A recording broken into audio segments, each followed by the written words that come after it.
What is up everyone? Welcome back to our YouTube channel. So for today's video, we're going to compare YouTube TV and Hulu TV. Which among the two is better? So let's dive into the video. So just head over to wise.com and just make sure that you're logged into your account. And if you still doesn't have an account, you can easily just create one just by clicking on open an account. To sign up, just enter an email address, or you can simply just sign up with your Google account, Facebook account, or Apple account. Wise will then ask you what kind of account that you want to open. Just select business account.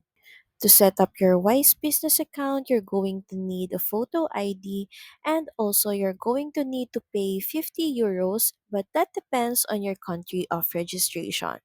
Once you're ready, just click on Let's Start. So from here, just select the country or region where your business is registered. And if your business is still unregistered, just select the country or region where your business pays tax. Next is just enter and verify your number with a code. And here, just enter a password for your account. So from here, just choose your role in the business, whether you're the director or a significant shareholder, a sole trader, or employee or external contractor. Next is you can just search for your company name and company number, or you can easily just add your details manually. So from here, you're just going to fill in your business details such as the country, your company type, whether it's limited, limited by guarantee, limited liability partnership, and more. Next is just confirm the registered address that you chose earlier. Next is just fill in the necessary information to help verify your account faster, such as your business category, subcategory, and if you have a website, social media profile, and the size of your business.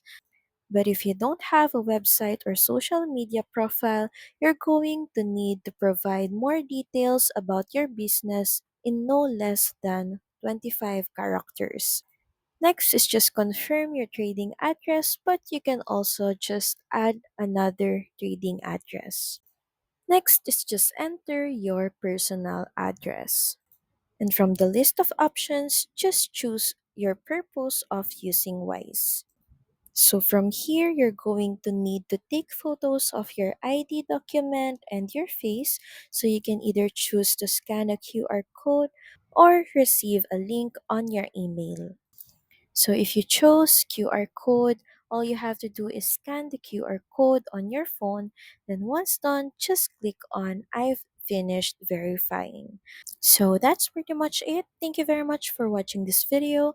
I hope that you find this video helpful, and if you do, please don't forget to like, share, and subscribe to the channel. And I will see you again on the next one. Bye!